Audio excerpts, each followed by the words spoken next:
Madame John had conducted purges of execs several times in the past. They had been feared as the act of a tyrant, unreasonably disposing of all execs who didn't agree with their will. However, considering the story so far, it was hard to imagine that all of these had been so unreasonable.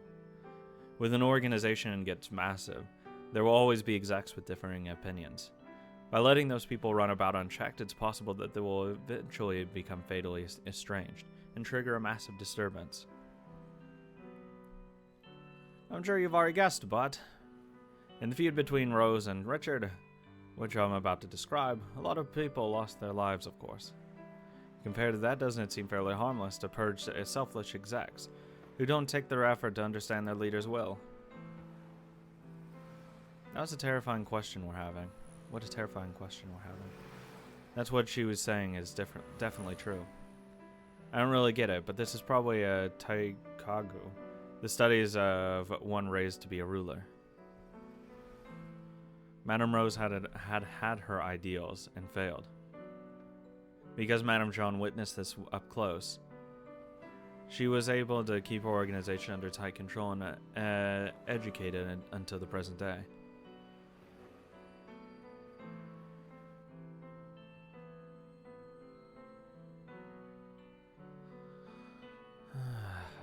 At the moment, thanks to the suspicion of her writing a will, the execs were getting restless again.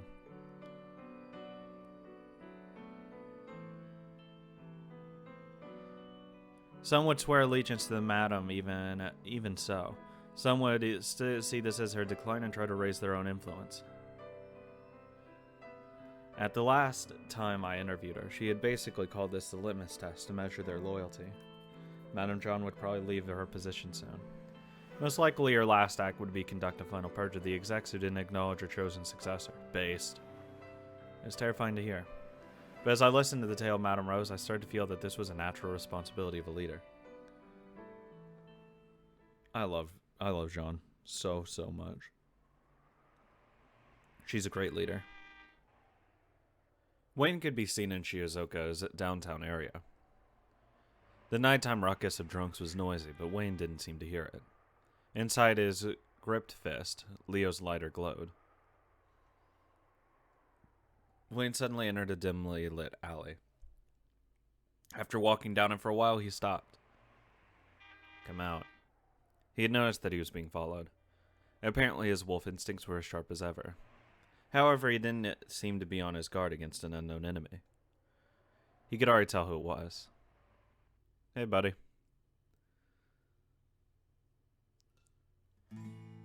You've gotten taller. Shut up, old man. Could I borrow a light? I lost my lighter. Oh my god. You still can't hit him, buddy. It's fine. You can try, though.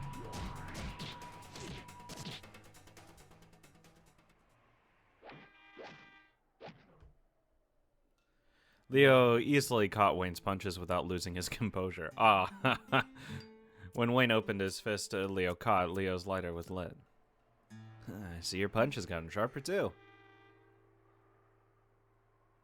Why didn't you come back sooner? President's wife stopped me. She said she couldn't sleep without listening to my jokes. Yeah, that's what it was. She wasn't getting to sleep anyway. Leo lit a cigarette with the lighter in Wayne's hand. In that light shone Leo's smile, completely unchanged since that day. Wayne! Wayne! You guys, why are you here? Long time no see, boss? So, you came back to Japan. Yeah, I did. Thank you very much for taking care of me back then. We've reformed the Wandering Dogs. How did you guys find this place? Why are you here? Madame Merrill told us to come. She told you? Yeah, she gave us direct orders to find Madame Rose. What do you mean? It's a bit long to tell. But it'll be a bit faster than spending all night discussing these past 3 years. Are you Madame Rose's closest aide, Wayne Uehara? Leo, who's the middle-aged lady? Middle-aged? Who are you calling middle-aged? She's John. She says she wants to talk to Madame Rose. She's like at most 30. Damn, you don't hold back, do you? What's going on? Why are you looking for Rose? If you wanted to contact her, you could have gone through Richard. Wrong. I see. Yeah, this could take a while to tell. Wayne's eyes went wide. Wayne didn't seem the type to correct his own misconception so easily, so it would probably take a while to explain. If Leo says it, he better fucking listen. Leo put his arm around Wayne's shoulder.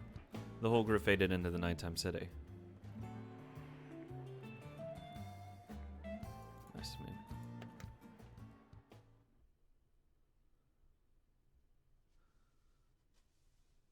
you. Yes, it's quite delicious.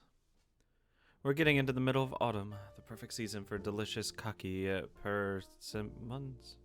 Sure.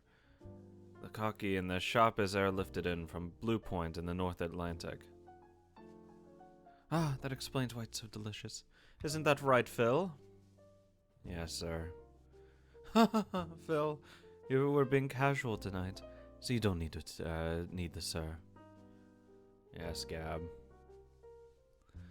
It's been quite a long time since I've seen the captain, but he does look quite tired. He's a very diligent character, after all. His schedule has just been packed with work, isn't that right, Phil? No, nothing of the sort.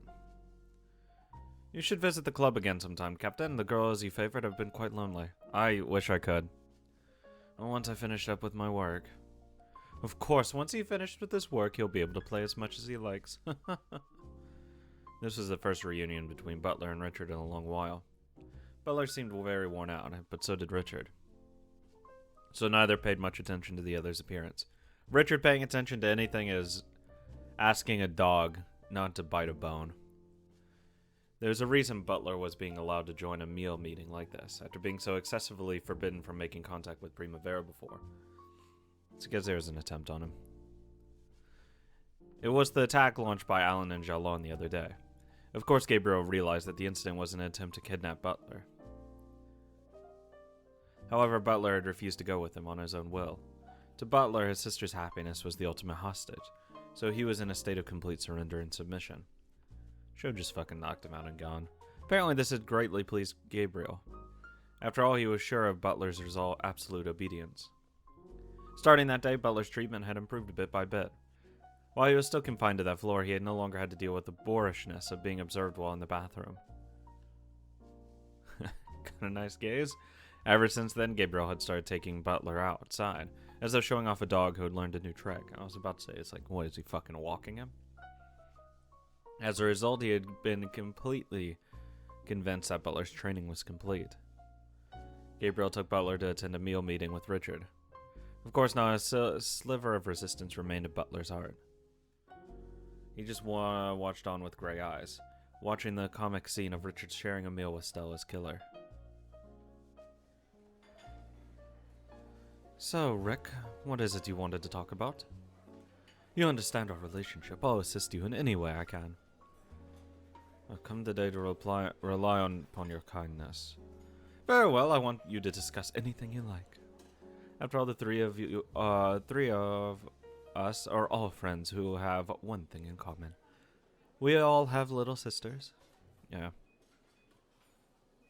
Oh, you had a little sister too, Captain. I didn't know. Fortunately, I hear his little sister is still alive and well. It got delayed for various reasons, but wasn't her wedding coming up? It's 100% on him. That's delaying it. There's no other way. For a big brother, the happiness of a little sister is priceless. I'm sure your heart must be full of happiness, Phil. Yes, Gab. A sister's happiness is her brother's happiness. Butler and Richard both hung their heads slightly, for different reasons. The blade of Gabriel's words dug a thin, sharp line through their hearts like a razor.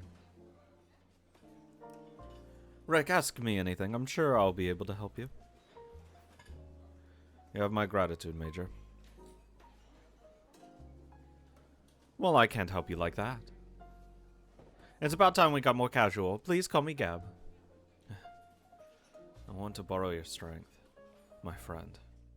Sure, ask whatever you like, Rick. For we are comrades and close friends. Very soon, the 1-year anniversary of Stella's and Yuji's death will be here. Let's see, has that time come already? I wasn't counting the calendar days. Yes, how quickly the time passes. It's already been a year. I would like to be with you when that day comes. I'd like to pray for Stella and Yuji. I'm sure Stella and Yuji will be pleased. Yeah, I'm sure they will be.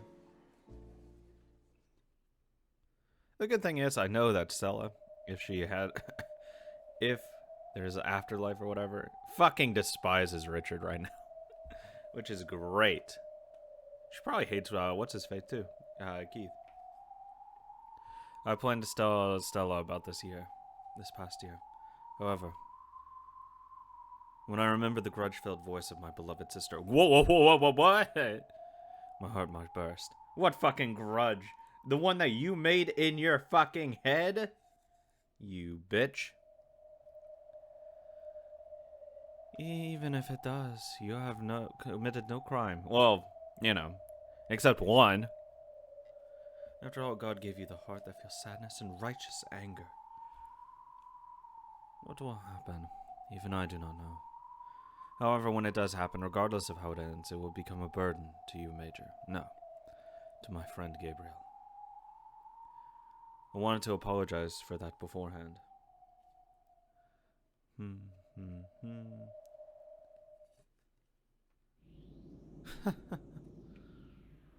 Think nothing of it, Rick. No matter what you rush off to do, filled with justice, I will always be by your side. I will definitely be able to help you. Richard spoke this way. Gabriel spoke that way, but he was already making careful preparations under the surface. Primavera's fighting strength had already grown far greater than most people had predicted. I actually don't... Whatever. It was a weird way. They had also stored a considerable supply of arms and were prepared to launch a war at any time. However, the alliance between the GDS and Bajrangbang was still strong. Who cares? I know Richard doesn't. It would be more than possible for them to launch a feud against the GDS alone. But in the current situation, it would be hard to stop the Bajrangbang from getting involved. However, even so, Richard was suggesting that he might launch an attack if his emotions were stirred. So, knowing that, maybe you should just leave the area during this time. Oh, why would I do that? Even Richard was aware of it, because he knows if he leaves, he's fucking himself over. Because he's a fucking power-hungry piece of shit. The flames of revenge inside his heart were now too great for him to suppress with reason alone. Oh, fucking boy. This whole last month, she stood there. In Japan, when the departed speak to us in our dreams, we say that they stand at our bedside. This whole last month, Stella has been standing at my bedside, moaning. It's because of this regret. There are so many jobs that she still needs to accomplish. Every night she mourns with regret that she was crushed before she could see through them through. Now she can only be involved in those tasks again. You know what she's fucking moaning about and complaining about? Is you all motherfuckers killing people! Innocent fucking people! That's what she is complaining about. If we had ignored Rose during the soy sauce war and crushed them thoroughly, you would have gotten ass crushed. And Stella need not have died. Richard dabbed at his eyes and moaned. This is hindsight and just revisionist history. Coexistence with other races is impossible. Oh, cool, racist. Based. I will chase every last foreigner from this land. You know what? The sheer fact that I know he loses makes me happy. And I will bring a bloody revenge to Stella's killers. Ugh. What a coincidence.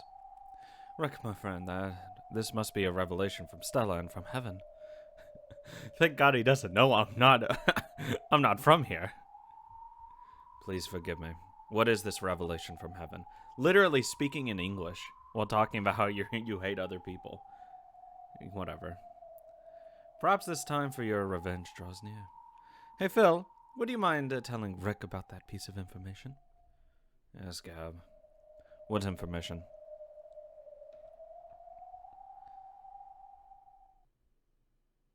What did he say?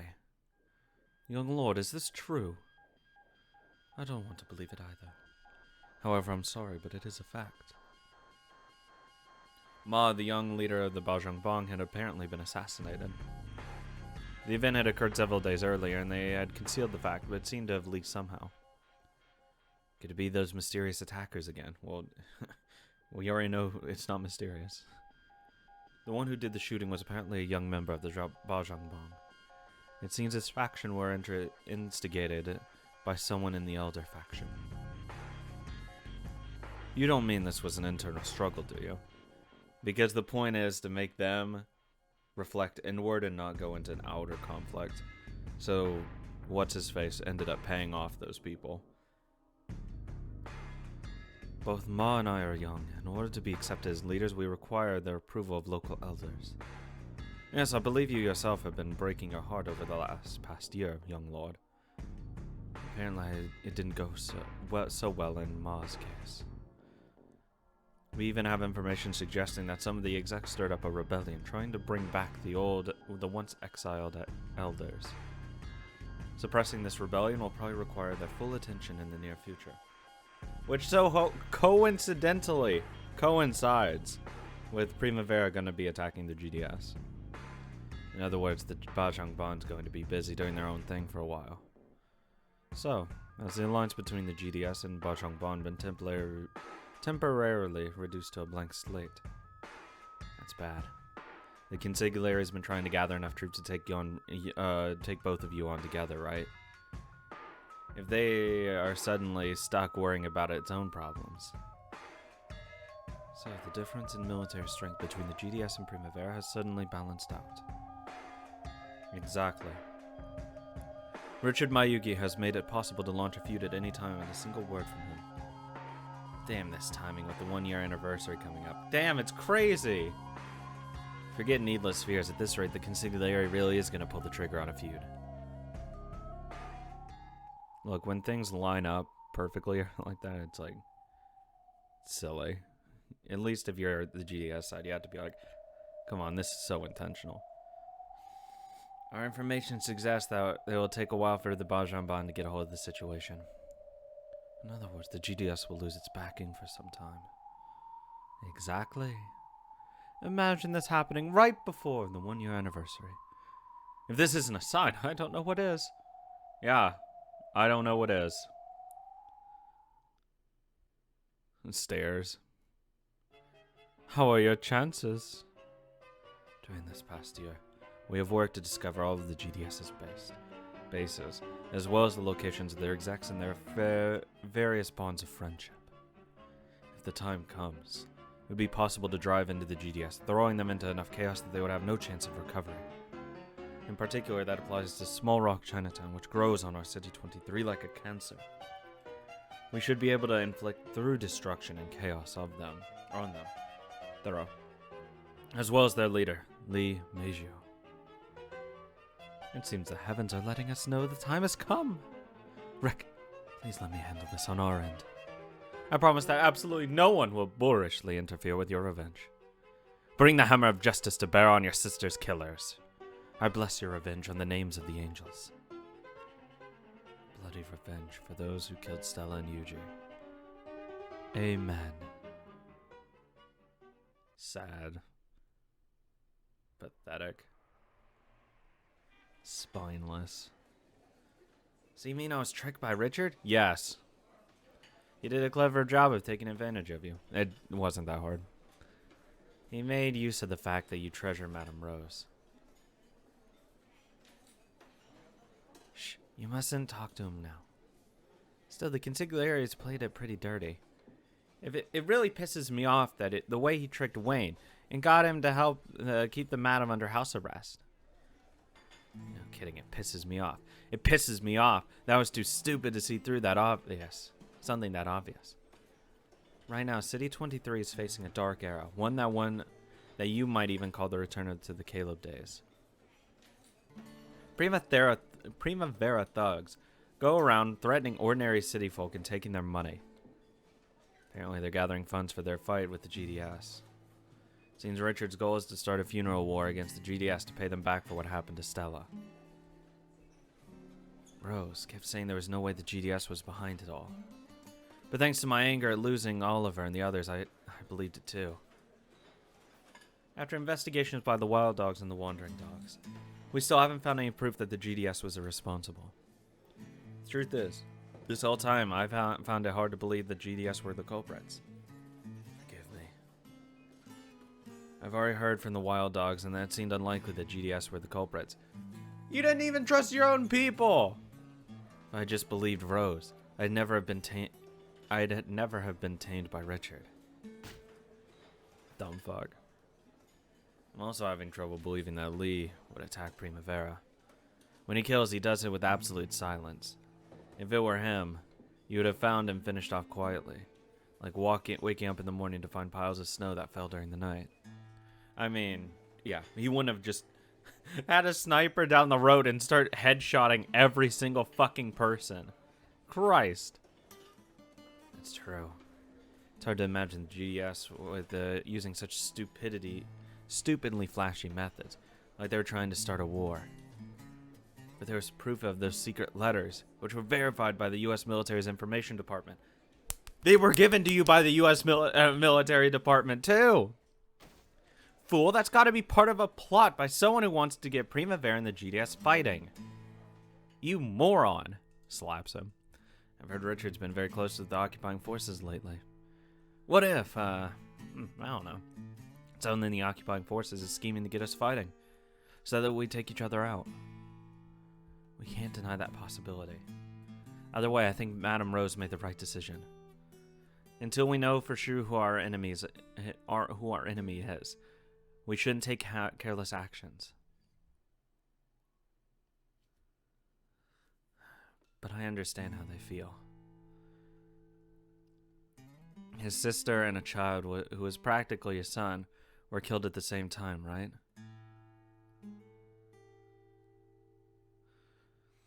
I've lost family too, so I know. You want so much to have something to hate. I'll bet the consigliere believes the GDS did it because he wants to believe it. Yes.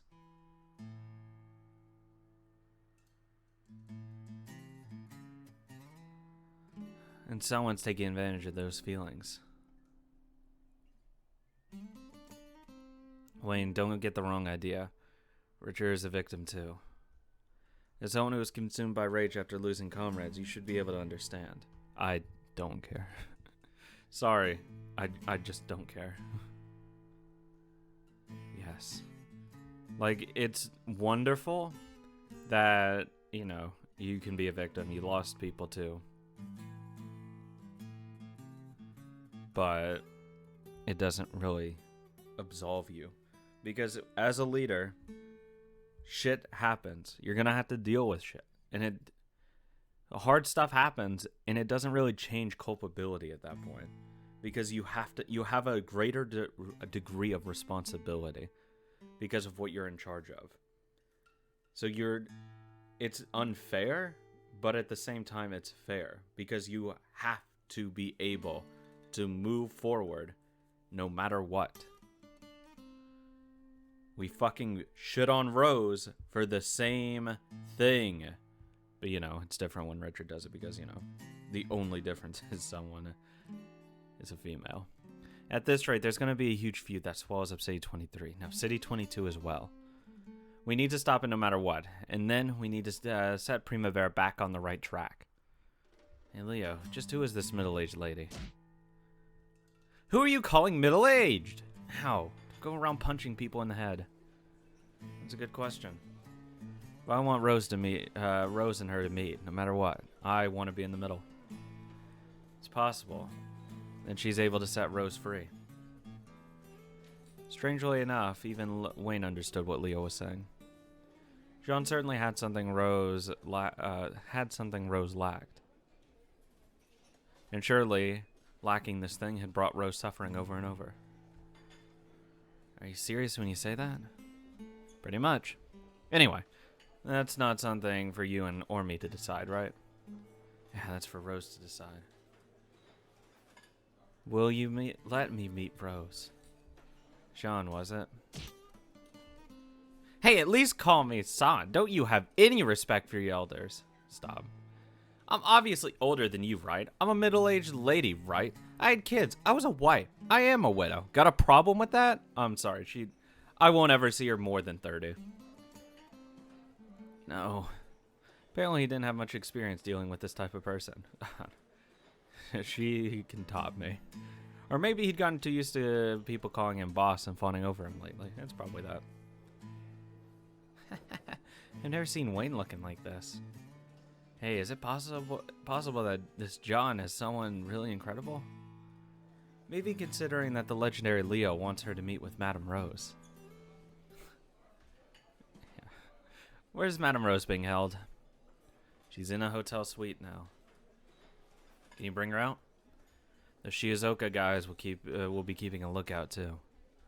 They have a direct connection with Richard. They won't listen to what I've got to say. I don't give a fuck. Damn it, and now I can understand their attitude. They certainly had treated Rose like a guest of honor, but it had only been on the surface. In actuality, they knew they were keeping her under house arrest to help Richard take full control of Primavera. And so during this year, there had been several small misunderstandings and things that seemed odd, like not letting her go outside. Wayne had only assumed that this meant they felt no respect for Rose, but they knew. They knew Rose was a bird in a cage. I tried to act like a guard dog, but I was personally. Wayne, there's no need to hate anyone. Yes, there is. It's just like war. There is just a fight, and both enemies and allies were doing their jobs. I do not give a fuck. While you may hate the war itself, there's no need to hate your enemies, too. Hate the crimes, don't hate the ramen. I knew you'd say that. Boss, only Madame Rose can stop them from starting a feud or running wild.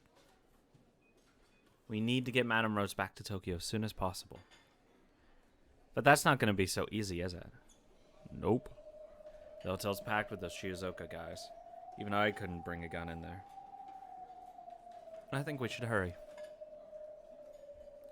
It seems they've already guessed that we're looking for Madame Rose. If we got no time, then let's do it tonight. Yep. Can we do it? You're still the legendary Leo Shishigami, we can. What's your plan? Beat up anyone who gets in our way, right? Easy peasy. Knock knock, who's there? Me. The hotel where Rose was being held had been one of the best before the war, even if you counted the cities. A full 4 men were in the lobby, glaring about. This is the guards you have? Please. Simple.